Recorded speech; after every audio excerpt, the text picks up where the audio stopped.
Welcome to Season 3 of Unapologetically Woman.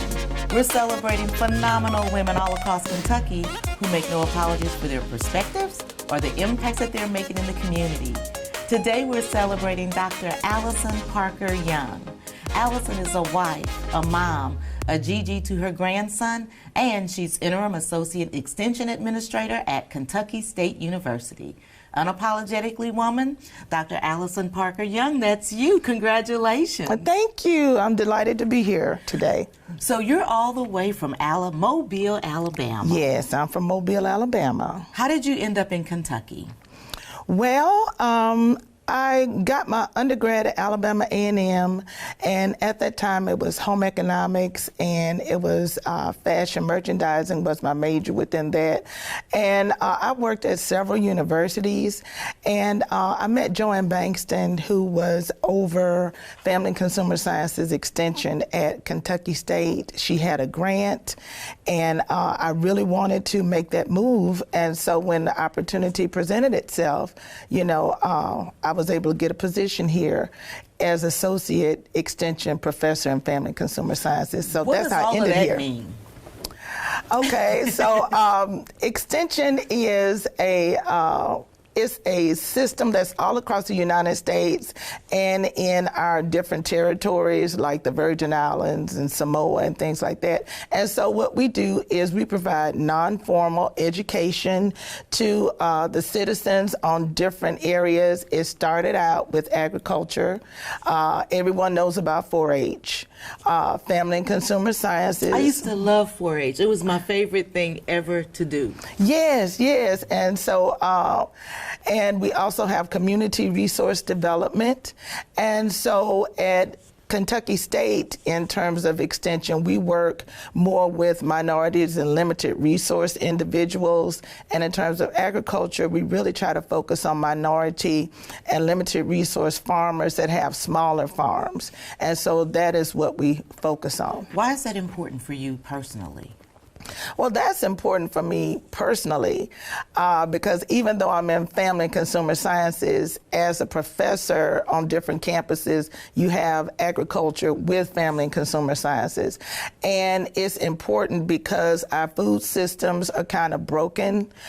We have a lot of food deserts in rural areas and in a lot of urban areas in the United States. And so by us providing support to small producers, they're able to, you know, keep land in the family, to be profitable, but also kind of bridge the gap and get fresh produce and other agricultural products to citizens. And that's important for all of us, and especially when you're talking about minority farmers and increasing the number.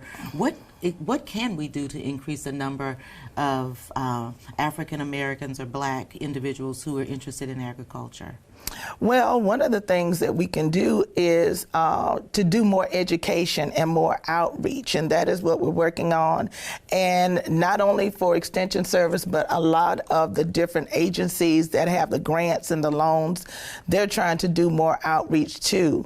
And you know, in the African American community, it's very negative, for the most part, connotation with agriculture, with working with the land. But it is so important that we do that we increase that, because, you know, your land is your legacy. And so for people, a lot of Kentuckians that have roots in this state, there are family farms that are perhaps sitting unused.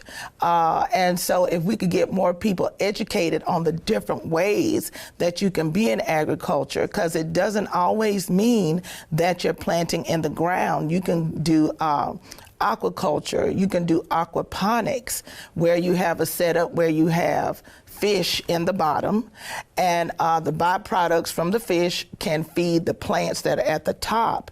And so that's a way that you can make use of, you know, your land in a non-traditional way and actually produce agricultural, you know, plant-based products year-round. And being innovative is what, yes. Innovation is what I hear you say. Yes, being innovative and thinking outside of the box.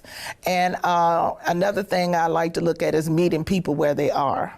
And so educating them, giving them resources, grants that they don't have to pay back, or helping them to get financing, for instance, to purchase heads of cattle, things of that nature, so that, you know, we can find ways for people to get into agriculture in a way that is not overwhelming to them, but allows them to move at their own pace. And it sounds like maybe there's some startup opportunities where you're supporting the new farmers. Yes, there are a lot of startup opportunities. For instance, there's one with one of the agencies for young farmers where they can get loans to get started. It's up to maybe like age 21, but it's specifically for young farmers.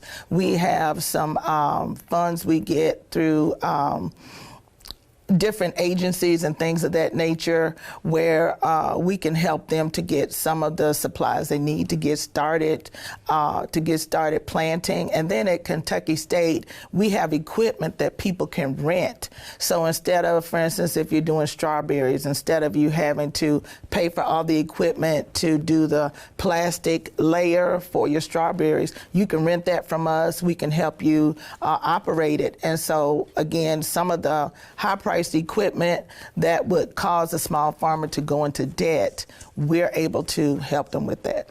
And so you've been studying this for a long time because you have a bachelor's, a master's, and a PhD. Yes, I do. Yes, I do. And so you have kind of a unique story about when you were defending your dissertation. Yes, right? I do. Yes, I do. We were... you don't ever stop being a woman, right? No, you don't. You don't ever stop being a woman. When we went back to Minnesota, my daughter was 13 months.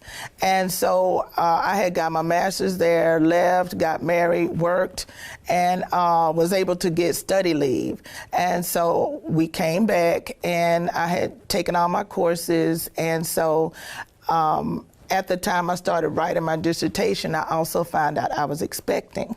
And so I really pushed myself to get the dissertation finished. And a lot of people were like, why are you going so fast? Why are you going so fast? And I'm just like, I don't want this hanging over my head. Because a lot of people will run out the clock on a doctoral program. You have 7 years. But I wanted to get it done and over. And I really impressed that with my committee, and they worked with me. And so I defended my dissertation successfully. And then 3 weeks after I defended, I had my son George. See, that's incredible. Another part of your story that's pretty incredible to me is you've been married to your husband for over 32 years. Yes, in September will make 32 years. Yes, it will make 32 years. And so marriages are not lasting that long anymore. What has been the foundation for a long life with your husband? Well, I can truthfully say one of the things that attracted me to him was that he was a godly man, that he wanted a family. Because a lot of times, unfortunately, you know, it's good to let your heart lead, but sometimes your heart makes you overlook red flags. My heart tells me the wrong thing sometimes. Yeah, mine was telling me the wrong thing, and he was unlike anyone I had dated before. And I said, well, let's give this a try.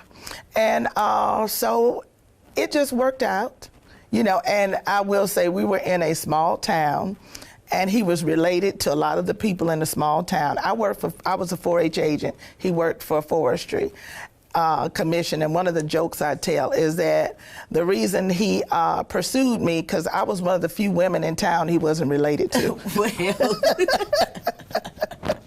that's pretty funny. Yeah, but you know, again, he's a godly man, active in church. Has done scouting with our sons. Both of our sons made Eagle Scout, and that's due to, you know, his dedication to making sure. Wait a minute. Eagle Scout. Yeah, Eagle Scout. That is a high honor. Yes, it is. Yes, it is. Very few people across the nation. So tell me more about that. Well, we were really fortunate when we were in Huntsville, Alabama. We attended First Baptist in Huntsville, Alabama. It's a mega church, but they had a Boy Scout troop there. And they just had a phenomenal group of men that led that troop. And from Tiger Cub all the way up to, Eagle Scout. And so by the time one of my sons, I think the youngest was like the 72nd young man that had gotten an Eagle Scout at that church. And it was all African American troop. And they just really put a lot into it. And when we moved to Kentucky, that was one of the things I really hated to leave, because it was such an important part of our family. It was an important part of our family, and I just can't thank them enough for the dedication and the support they have given to the young men that have come through that troop. Well, all of that's all about community service, and that's something that you're committed to. You're also a member of Delta Sigma Theta Sorority Incorporated. Yes, I am. Yes, I am. And what part does that play in the work that you do, in the way that you see things, because it's a public service organization? Yes, I think how it interacts with what I do is just an aspect that I want to show leadership. That and a lot of times when we as women get in positions of leadership, sometimes we feel as if we're not ready. But then I think of all of the young professionals that are coming up, and just as some of the sorors that have come before me have led the way, that's what I'm trying to do. I'm trying to be a good example. I'm trying to lead and be a servant leader. But one of the things I'm also trying to do is to pull my young professionals up through mentoring and pushing them to get PhDs, because in the game that I'm in with Extension, to sit in the seat that I'm in right now, you need a PhD. And it's never going to be a perfect time, but getting started. There's never a perfect time. But getting started sooner rather than later, because I tell them, I say, you don't know when an opportunity might present itself to get to a higher level. And to get to that higher level, you need to have your doctorate, and to get it in an age in your career where you can really make an impact, and it will be a good return on investment for you. Well, and you have been a solid form of leadership, because you've been responsible for over $5 million of resources. Yes.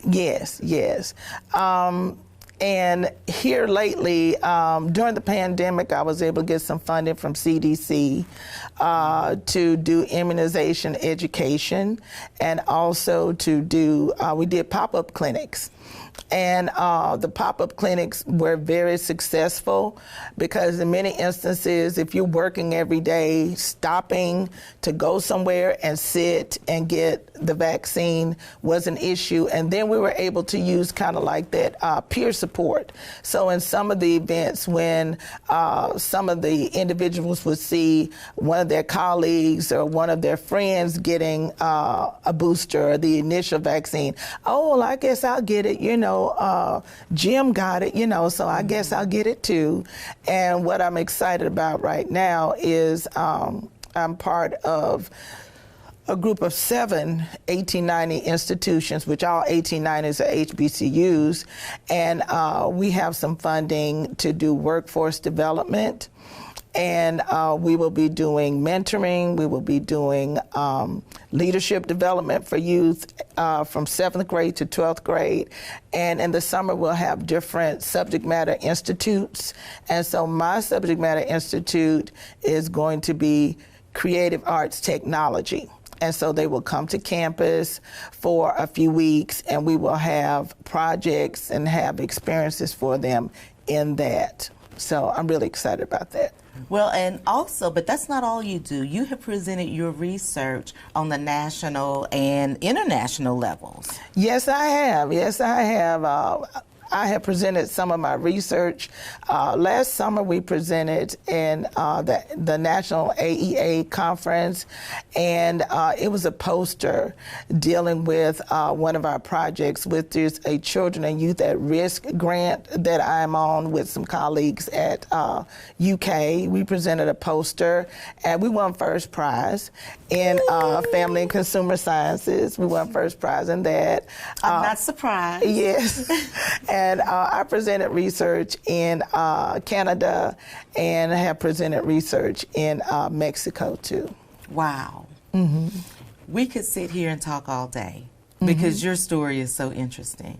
But I want to kick it to you for the last word for young girls, women, even men who might be watching and think, wow, she's doing something incredible. I'd like to do something like that. What kind of advice would you give them? Well, the advice I would give them is you have to have a vision for what you want your life to be. And you have to look at, okay, what are some of the ways in which I can get there? And usually with me, when someone gives me an answer of no, or tells me I can't do something, that's my fuel to prove them wrong. And so a lot of times the naysayers are people who are fearful. And I just really like to push people to get outside of the fear, because once you walk through that fire, you don't have to walk through it ever again. But you don't want to be 70 years old having a lot of woulda, coulda, shouldas. And if you don't do it now, nobody's going to do it for you. And a lot of times you're smarter and better than what you give yourself credit for. And we compare ourselves to people. And a lot of times the person you're comparing yourself to, a lot of times it's just smoke and mirrors. And we think we have to be the perfect size, or be the perfect this, the perfect that. And no, just go with what you have and don't live in fear. And the other thing I like to say is a lot of times people have very finite ideas about what they want to do. For instance, I started out in home economics, fashion merchandising, but that's not where life led me. But if I had said, well, I can't take a job if it's not in fashion merchandising, fashion, well, then where would I be? So, I mean, it's good to have an idea of what you want to do, but I tell people live in the gray. You have finite black and white, but sometimes what's in the gray might be what is for you. So don't limit yourself. Thank you so much. It's been my pleasure meeting you today. Well, thank you. I'm just delighted to be here. You guys continue to watch as we celebrate other phenomenal women all across Kentucky. Remember, you heard it today. Your land is your legacy. Continue to watch Unapologetically Woman. I'll talk to you soon.